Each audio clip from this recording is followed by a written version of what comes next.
Today I'm going to make for you my stuffed shells in a beautiful homemade ragu. They're filled with ricotta, spinach, and prosciutto, and a whole lot more. Let's get started. Welcome back to Gary's Urban Larder. My name is Gary Rice, and I'm a home cook with more than 50 years of experience. Thank you for joining me today. I've got an exciting recipe for you for this festive season. I'm making some stuffed shells, and I'm just going to start with the ragu. We have lots of ingredients, and I'm going to start the pot just to warm it up. We've already boiled our pasta shells. They're al dente, so we're going to fill those with a blend of ricotta, some parmesan, a bit of mozzarella, wilted spinach, garlic, and prosciutto, and an egg to bind it all together. And we'll stuff the shells with that. But first, I need to make the ragu. So as soon as this comes up to temperature, we'll saute our onions, and then we're going to grate in some garlic, add some plum tomatoes, which will then crush. I've got some chili peppers and chili flakes, some tomato paste, olive oil, which we need a bit more in that pot, and some nutmeg, one of my favorites, a pinch of salt, and some sugar to round it off. So let's get started. Just adding those onions, followed by a pinch of salt to help sweat them.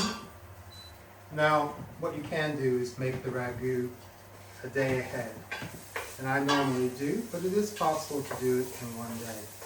Making it ahead allows the flavors to meld and blend, and it's always better the second day. And you shouldn't rush a ragu, anyone who knows. Now you might wonder why I think stuffed shells are a part of this fall holiday season. Well, again, this is something that many families enjoy. It's a hearty, winter-like meal. It's easy, it'll fit in a casserole. We've got a little casserole over here, which we'll oil with olive oil and then add it. So I'm just going to turn that down a bit. And those are sweating off. So I just want to take the end off of this garlic. And that's really all I'm going to do. And I'm going to then grate it with my microplaner, leaving the skin on.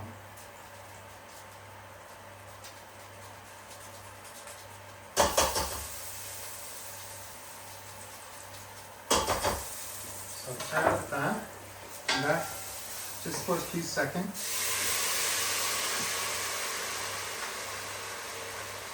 Followed by our tomatoes, tomato.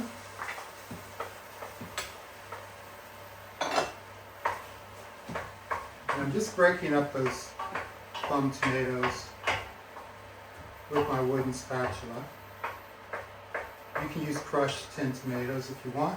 These were canned, so it's very easy. No sense blanching and hard cooking your tomatoes. Now I'm just going to clear a bit of space in the pan so I can add my tomato paste. And I'm doing that because I want to cook the rawness out of my tomato paste first. Once that's cooked a little bit, I can combine that along with my chili flakes. Makes it a bit of a puttanesca sauce. That's looking and smelling wonderful.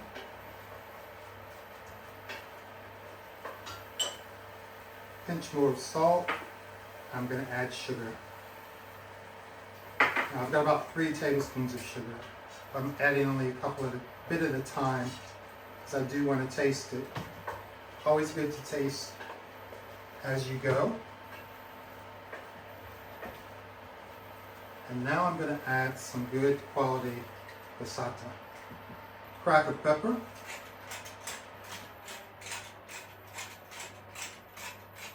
good cracked pepper, and combine that. Let that bubble just a little bit. And once that has simmered for 10-15 minutes, we'll add some fresh basil.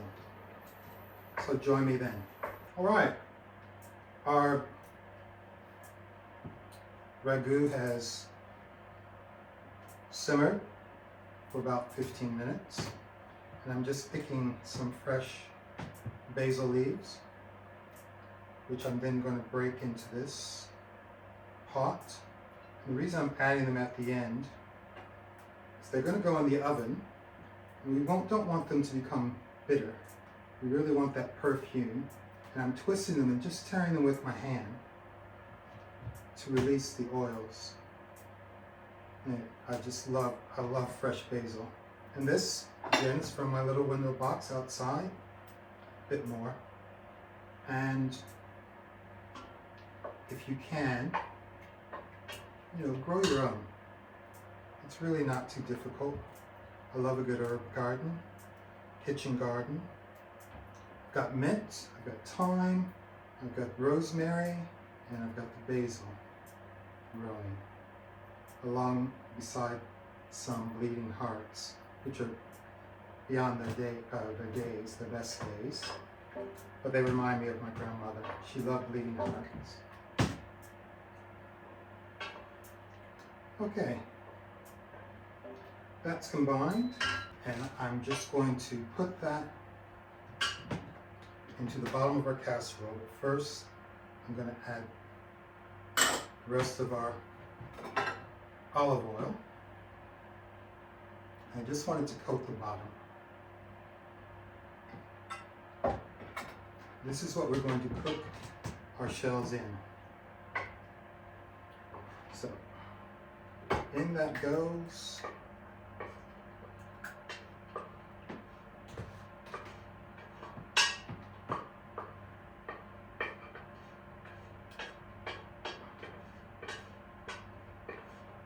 Every bit of it. And now I'm just going to wash this up, and then I'll bring it back to the hob to make our wilted spinach. Be right back. Now we're going to wilt our spinach, and I have my pot on a fairly low heat, and I'm just grating a bit more garlic. So we only want that to become fragrant, and I'll just give that a bit of a stir in the oil, and it's becoming fragrant. And now we're going to add all of our baby spinach. It's washed all at once, and we just want to wilt that.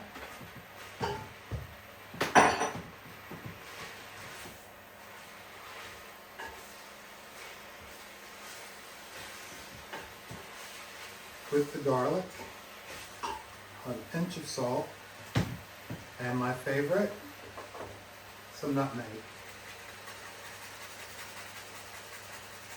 Nutmeg and spinach made for each other. And you gotta have nutmeg during this festive time of the year. So it really isn't much spinach. And when it wilts, it comes down to nearly nothing.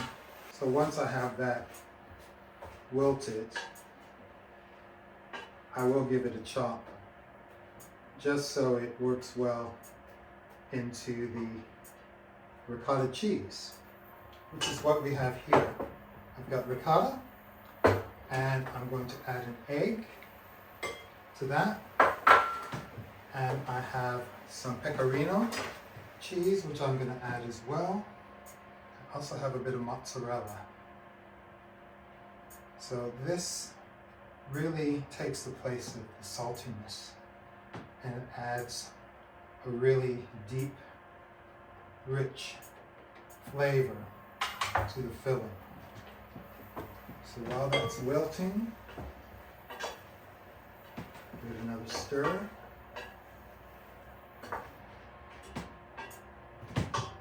Just combine that egg.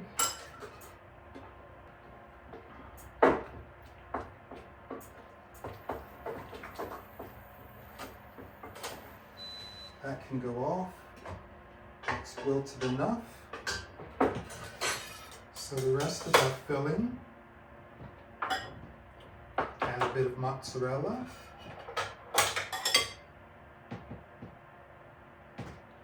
I'm just shaving that gently. And again, use your judgment if you like it more cheesy, cheesier. Don't know what's correct, cheesier I think. Then add more cheese. If you're not a big fan of mozzarella or the pecorino, feel free to leave it out. But ricotta is very delicate, very lightly flavored, if at all. So it really matters what we add to that. So that's enough for my taste. Just give that a stir. And now I'm just going to chop up the prosciutto here. And we're going to put that into the ricotta mix as well. So again, this adds flavor. So I'm just chopping this up fairly fine. Once I've got it fairly small, I'm just going to rock my knife through it.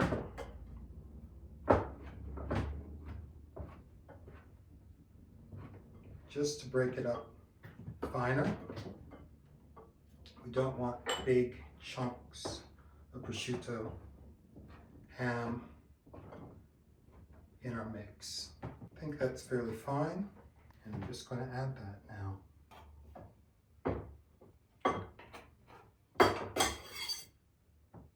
I know all of you people watching are saying, don't scrape your knife against the wood. Yes, it dulls the blade. I have to be very careful. So now I'm going to just take out our spinach that we've wilted.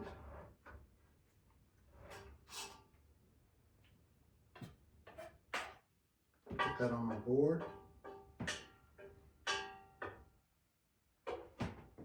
Oh, I can smell the garlic. This is going to be good.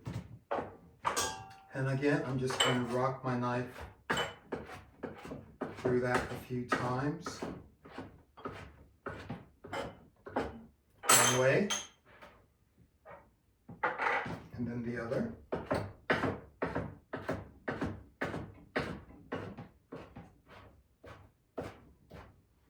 And then that goes in as well.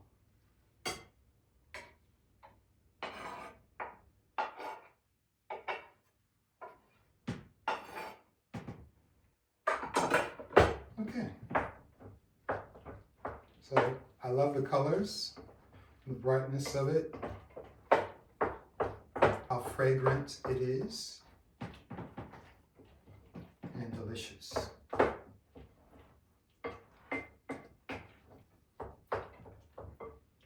And that really is simple. So I'm going to clean up a little bit, and then we're going to stuff some shells and stick them in a moderately hot oven.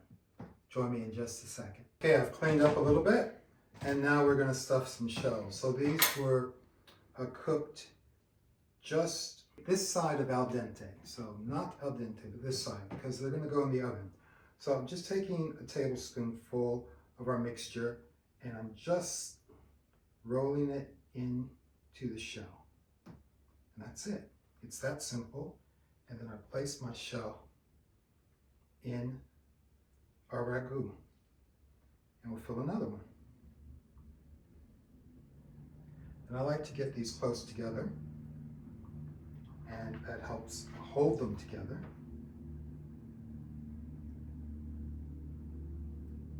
Get that nice and full. There's our third shell. So I'll go ahead and fill all these up, and then we will pop these in the oven, and in about 30 minutes.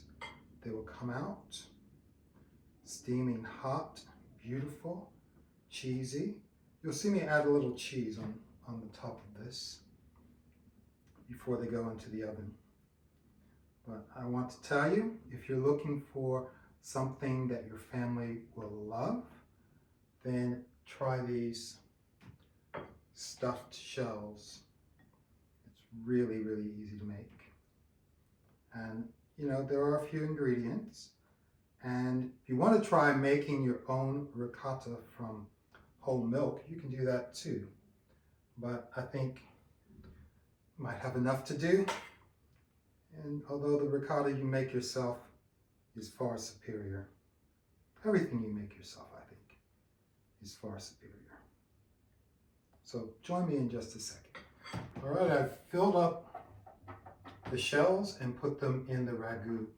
And now before going in the oven, I'm just going to grate over more of the pecorino cheese.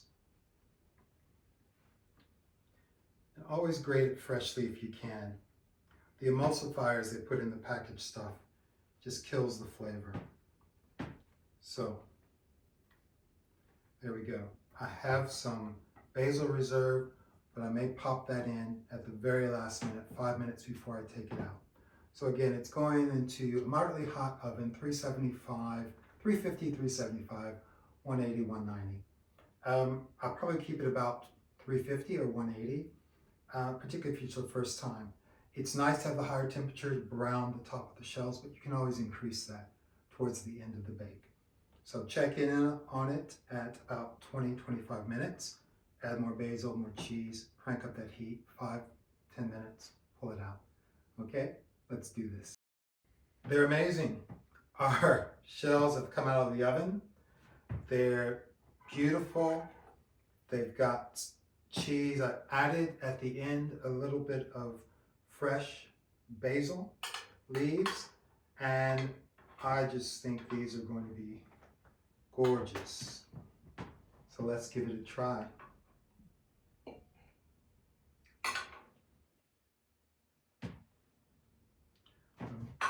Let's go for 3. 3 is a good number. You get some of that ragu. Doesn't that look beautiful? Let's try it. Oh, they look so good. Some of that ragu. Oh my God.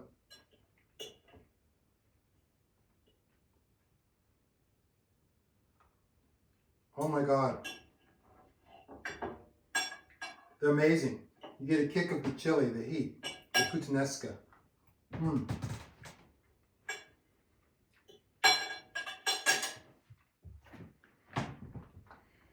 Cheesy, wonderful. Just enough give in the pasta. It's absolutely beautiful. Well, thank you for joining me today at Gary's Urban Larder. I hope you enjoyed today's recipe. If you did, give it a like, subscribe to the channel, ring that notification bell so you don't miss a recipe, and please share this with your friends. Until next time, goodbye.